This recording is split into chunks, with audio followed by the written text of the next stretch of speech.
Hello students, how are you? I hope you all are well. In last video we have covered half portion of diazomethane reagent. In last topic we have covered some applications of diazomethane in which the nitrogen is retained, lost, that is in which nitrogen was lost. Clear. अब इस topic में हम क्या study करेंगे? We will study about the reactions in which nitrogen is retained, means there will be no loss of nitrogen gas. Clear. तो first of all इस reaction में हम क्या स्टडी करते हैं? सबसे फर्स्ट रिएक्शंस इसमें हम क्या देखेंगे? देखो, हमें पता है कि जो मीथेन है उसमें जो CH2 ग्रुप है, CH2 क्या है? न्यूक्लियोफिलिक इन नेचर है। क्लियर। नेगेटिवली चार्ज है, न्यूक्लियोफिलिक इन नेचर है। और हमें पता है कि अगर हम एसाइल हैलाइड लेकर चल रहे हैं तो उस केस में जो कार्बोनिल कार्बन है उसका नेचर किस टाइप का है? इलेक्ट्रोफिलिक नेचर है। तो इस वजह से CH2 का न्यूक्लियोफिलिक नेचर होने की वजह से इजीली क्या करेगा? ये कार्बोनिल कार्बन के ऊपर अटैक करेगा, O के ऊपर नेगेटिव चार्ज जनरेट हो जाएगा। फिर O नेगेटिव अपने आप को स्टेबलाइज करवाने के लिए दोबारा क्या करेगा? कार्बन को इलेक्ट्रॉन डेंसिटी देगा और वहाँ से Cl as a leaving group expel out हो जाएगा। ठीक। देन उसके बाद हमें पता है कि यहाँ से एक, अब देखो, कार्बोनिल कार्बन से कौन अटैच हो चुका है? CH2। क्लियर। अब हमें पता है कि जो भी कार्बन एटम कार्बोनिल के साथ वाला होता है उसके ऊपर हाइड्रोजन होता है, उसका नेचर किस टाइप का होगा? एसिडिक हाइड्रोजन होगा। अब एसिडिक हाइड्रोजन है तो इजीली एक्सपेल हो जाएगा। तो अब क्या करेगा? डाईएजोमिथाइल का दूसरा मॉलिक्यूल क्या करेगा? उस हाइड्रोजन को अट्रैक्ट करेगा और कार्बन के ऊपर क्या आ जाएगा? नेगेटिव चार्ज जनरेट हो जाएगा। क्लियर। और यहाँ से क्या बन के निकल जाएगा? CH3। इस हाइड्रोजन को लेके क्या बन जाएगा? CH3N2। क्लियर। फिर इसके बाद क्या है जो अब हमारे पास जनरेट होगा? ये क्या मिलेगा? Alpha diazo ketone, means alpha carbon ये है। क्लियर। तो ये क्या बन जाएगा? अल्फा के ऊपर डाईएजो और ये क्या हो गया? कीटोन। ये कंपाउंड मिल गया। अब हमें पता है कि इसको टोटमराइज करवा के हम क्या बना सकते हैं? इस टाइप से स्ट्रक्चर बना सकते हैं। क्लियर। रेजोनेटिक स्ट्रक्चर हो गया ये। देन उसके बाद हमारे पास क्या है? अब अगर हम इसी जो अल्फा डाईएजो कीटोन है उसकी अगर हम हीटिंग कर देते हैं, हीटिंग करने के बाद क्या होगा? जो नाइट्रोजन है वहाँ से वो क्या होगा? एक्सपेल आउट हो जाएगा। एक्सपेल किस टाइप से होगा? अब हमें पता है कि देखो, अगर यहाँ से ये निकल रहा है तो CH पहले ऑलरेडी नेगेटिव था, निकलते हुए पॉजिटिव बनेगा, न्यूट्रल फॉर्म बन जाएगा, एक कार्बन जनरेट हो गया, कार्बन की फॉर्मेशन होगी। अब ये कार्बन क्या करेगा? डबल बॉन्ड अपना जो लोन पेयर इसको देगा और यहाँ से R ग्रुप क्या कर जाएगा? माइग्रेट कर जाएगा। एक तरह से बैक साइड से रीअरेंजमेंट हो जाएगा, शिफ्टिंग हो जाएगा। तो इस वजह से इस रिएक्शन को क्या बोलते हैं? Wolff rearrangement. और जो इसमें प्रोडक्ट मिलता है हमें वो क्या मिलेगा? Ketene, that is RCH double bond C double bond O। Ketene intermediate मिलेगा। और हमें पता है जो ये रिएक्शन हो रही है ये क्या हो रही है? इंट्रामोलिकुलर हो रही है। इंट्रामोलिकुलर क्यों? क्योंकि जो भी ये रीअरेंजमेंट हो रहा है ये सारा क्या है? एक ही मॉलिक्यूल के अंदर हो रहा है।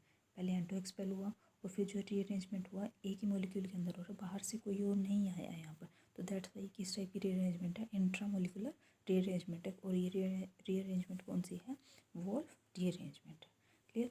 अब आगे क्या है? जो ये हमारे पास इंटरमीडिएट मिला है कीटीन, अब फर्दर हमें फाइनल प्रोडक्ट तो चाहिए। तो जो भी आगे हमें जो भी फाइनल रिक्वायरमेंट होगी हमें प्रोडक्ट की, वो किसके ऊपर अटैक करेगा? कीटीन के ऊपर अटैक करेगा। क्लियर। तो इस रिएक्शन को प्रोसीड करवाने के लिए हम क्या करते हैं? जो वोल्फ रीअरेंजमेंट है इसको थर्मली प्रोसीड करवा सकते हैं, जैसे हमने यहाँ पर किया था। थर्मली भी करवा सकते हैं, फोटोकेमिकली भी करवा सकते हैं, और दूसरा किसी मेटल की हेल्प से भी करवा सकते हैं। मेटल मेनली इसमें क्या लिया जाता है? सिल्वर मेटल होगा जो उसके कोई भी उनके सोल्ट लेके हम रिएक्शन को प्रोसीड करवाते हैं। और दूसरा क्या है? जो ये रिएक्शंस होगी इनमें जो रिटेंशन होगी, जो माइग्रेटरी ग्रुप होगा उसकी जो कॉन्फ़िगरेशन होगी उसमें रिटेंशन इन कॉन्फ़िगरेशन होगा। मीन्स जिस कॉन्फ़िगरेशन का पहले था माइग्रेट होने से पहले, माइग्रेशन के बाद भी उसकी कॉन्फ़िगरेशन सेम रहेगी। क्लियर। फिर उसके बाद रिएक्शंस देखते हैं। जैसे हमारे पास ये हो गया कीटीन। अब हम क्या करना है? अगर हम वाटर लेके चल रहे हैं, वाटर क्या करेगा? हाइड्रोलिसिस करवाएगा। हाइड्रोलिसिस का मतलब क्या है? OH नेगेटिव का अटैक हो। OH नेगेटिव कहाँ अटैक करेगा? कार्बोनिल कार्बन के ऊपर अटैक करेगा। OH जुड़ गया, O के ऊपर नेगेटिव आएगा। क्लियर। फिर ये नेगेटिव आने के बाद क्या होगा? देखो, O के ऊपर नेगेटिव आएगा, यहाँ पर कौन है?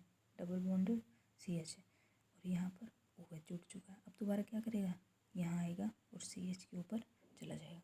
CH के ऊपर नेगेटिव आएगा, अब वो नेगेटिव क्या करेगा, H पॉजिटिव को एब्स्ट्रैक्ट करके क्या बना देगा, CH2। तो हमारे पास कंपाउंड क्या बन जाएगा, RCH2COOH। तो इसका मतलब जब भी कीटीन की हम हाइड्रोलिसिस करवाएंगे वाटर के साथ, तो उस केस में हमें क्या मिलेगा, एसिड मिलेगा, एसिड। क्लियर, ठीक है। सेम इसी टाइप से अगर कीटीन की हम रिएक्शन करवाते हैं अल्कोहल के साथ, तो हमें क्या मिलेगा, एस्टर मिलेगा।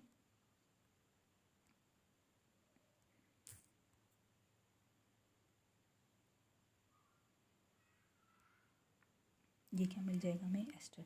सेम इसी टाइप से अगर हम अमीन के साथ रिएक्शन करवाएंगे तो हमें क्या मिल जाएगा, अमाइड मिल जाएगा, अमाइड। क्लियर। तो हमने यहाँ से देखा कि जो वोल्फ रीअरेंजमेंट के थ्रू सबसे पहले हमने देखा कि जो N2 है, N2 का एक्सपेल नहीं हुआ इस केस में।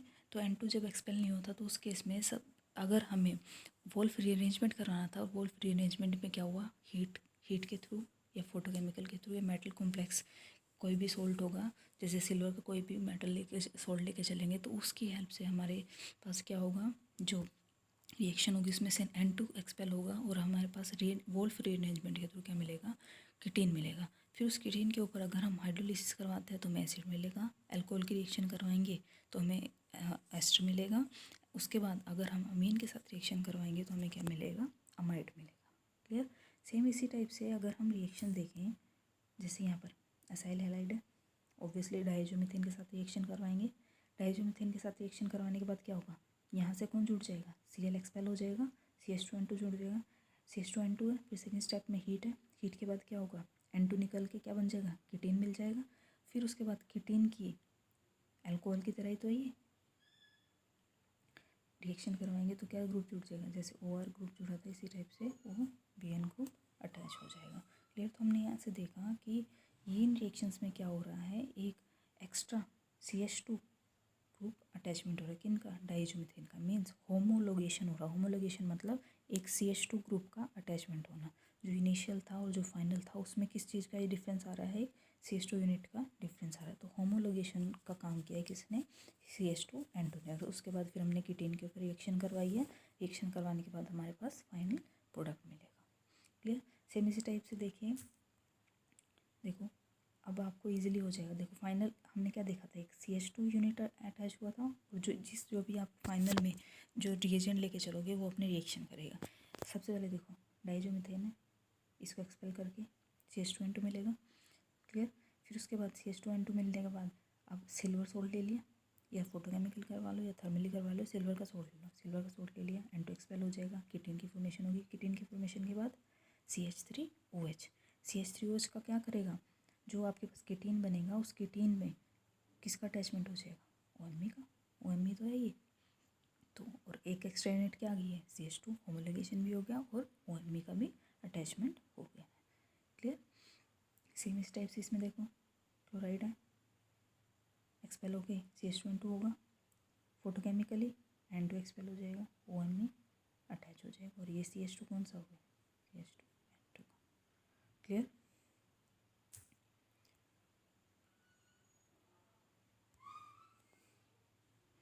अब इसमें क्या है, सबसे मेन पॉइंट इसमें याद रखने का है, इस रिएक्शन की एक लिमिटेशन भी है। हमें इस चीज़ का ध्यान रखना पड़ेगा कि कुछ ऐसा फंक्शनल ग्रुप नहीं होना चाहिए वहाँ पर जो डाइज़ोमीथेन के साथ रिएक्शन देते हैं।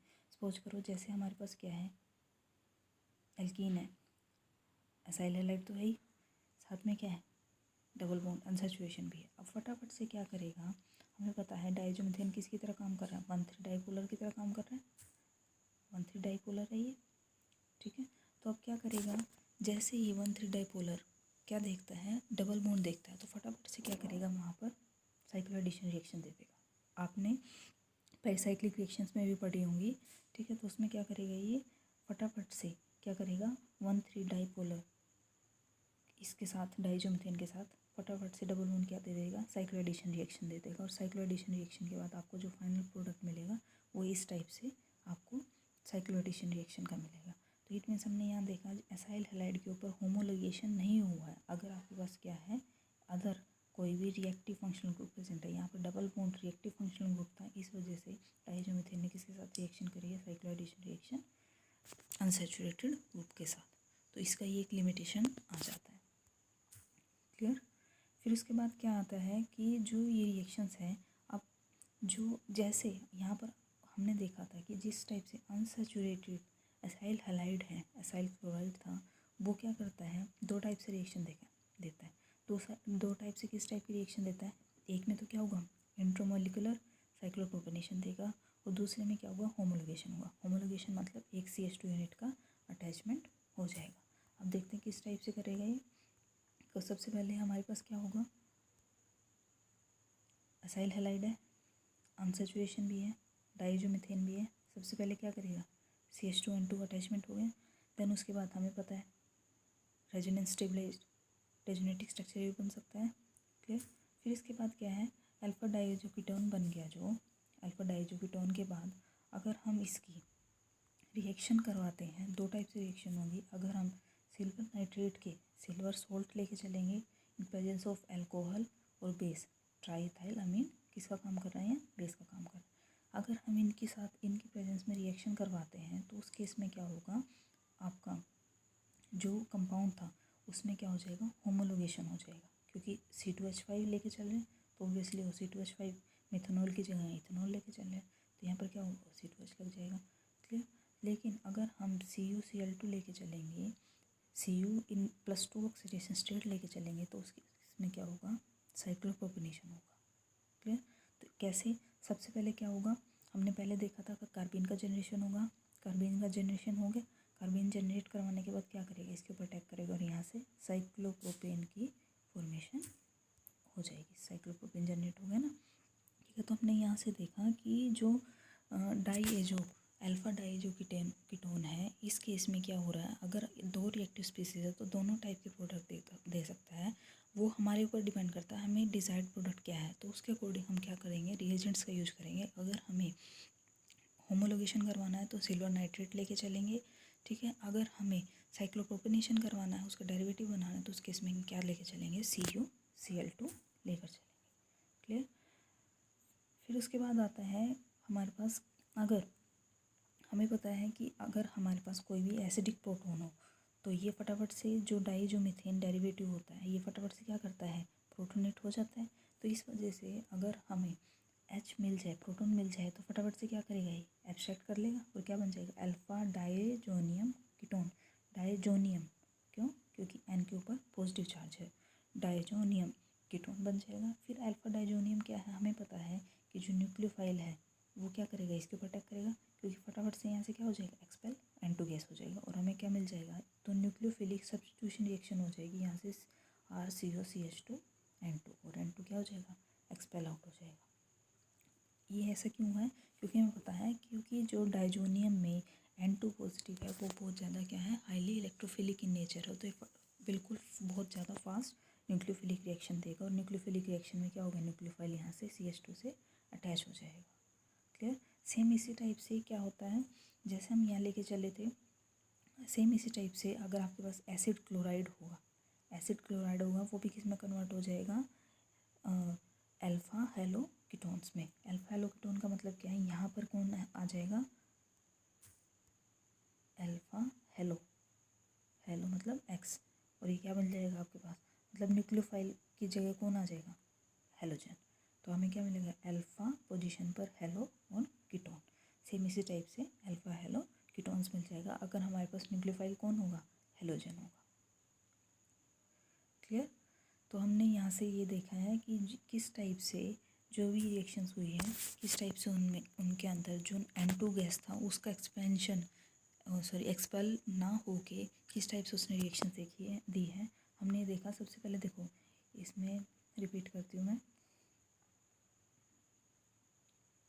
हमने देखा कि किस टाइप से अगर हम एसाइल हैलाइड लेके चल रहे हैं उस केस में क्या होगा, न्यूक्लियोफिलिक नेचर होने की वजह से CH2 का वो क्या करेगा, कार्बोनिल के ऊपर अटैक करेगा और फिर वहाँ से अल्फा डाइजोकीटोन बनाएगा। अल्फा डाइजोकीटोन की अगर हम हीटिंग करते हैं तो क्या करता है, वहाँ से थर्मली कर दे, फोटोकेमिकल कर दे, या सिल्वर के किसी सोल्ट के साथ रिएक्शन करते हैं तो उस केस में क्या होगा, वहाँ पर कार्बन जनरेट होगा। फिर वो कार्बन रीअरेंजमेंट करवा के क्या देगा हमें, कीटीन की इंटरमीडिएट देगा। और वो ये रिएक्शन किस टाइप की हो रही है, इंटरमोलिकुलर रीअरेंजमेंट है। और इसमें क्या होगा, जो कीटीन इमीडिएट फर्दर इसके ऊपर जिस टाइप का हम रिएक्टेंट लेके चलेंगे, रिएजेंट लेके चलेंगे, तो उसके अकॉर्डिंग हमें क्या मिलेगा, फाइनल प्रोडक्ट का। वाटर देंगे डालेंगे तो एसिड मिलेगा, अल्कोहल डालेंगे तो एस्टर मिलेगा, और अमीन डालेंगे तो अमाइड मिलेगा। क्लियर। सेम इसी टाइप से हमने ये रिएक्टेंट देखे थे, ये सारी रिएक्शंस देखी थी। फिर उसके बाद हमने ये ध्यान देना था कि उस केस में अगर आपके पास एसिड हैलाइड है, उस केस में अगर कोई भी अदर रिएक्टिव फंक्शनल ग्रुप होगा तो ये जो डाइज़ोमिथेन है फटाफट से उसके साथ रिएक्शन देके क्या बना देगा, और साइक्लिक डेरिवेटिव्स बना देगा एल्केन्स के। ठीक है। तो फिर हमने ये देखा कि दो टाइप से रिएक्शन दे रहा है, एक तो इंट्रामोलिकुलरली होमोलोगेशन के थ्रू भी दे सकता है, होमोलोगेशन भी हो सकता है, वो डिपेंड करता है रिएजेंट क्या लेके चल रहा है। अगर हम सिल्वर नाइट्रेट लेके चलेंगे तो होमोलोगेशन हो जाएगा, अगर CuCl2 लेके चलेंगे क्यूप्रिक क्लोराइड तो उस केस में क्या हो जाएगा, ये साइक्लोप्रोपेनेशन डेरिवेटिव बनाएगा। क्लियर। फिर उसके बाद हमने देखा कि अगर न्यूक्लियोफिलिक रिएक्शन करवानी है तो उस केस में क्या होगा, N2 को एक्सपेल होना पड़ेगा। क्यों? क्योंकि एन जो अल्फा डाइजोनियम कीटोन है उस रिएक्शन को हम सबसे पहले किस में करवाएंगे, एसिडिक मीडियम में करवाएंगे, ताकि हमारे पास क्या आ जाए, अल्फा डाइजोनियम कीटोन मिल जाए, ताकि फटाफट से जैसे ही न्यूक्लियोफाइल अटैक करें वहाँ से N2 निकलने के बाद हमें क्या मिल जाए, न्यूक्लियोफिलिक सब्स्टिट्यूशन रिएक्शन मिल जाए। क्लियर। ये आपका टॉपिक कंप्लीट हो गया डाइज़ोमीथेन का। ये सब इसकी एप्लीकेशंस थी। आई होप आपको अच्छे से समझ आया होगा। अगर आपको कहीं पर भी प्रॉब्लम हो then you can clear to me. Okay, thank you.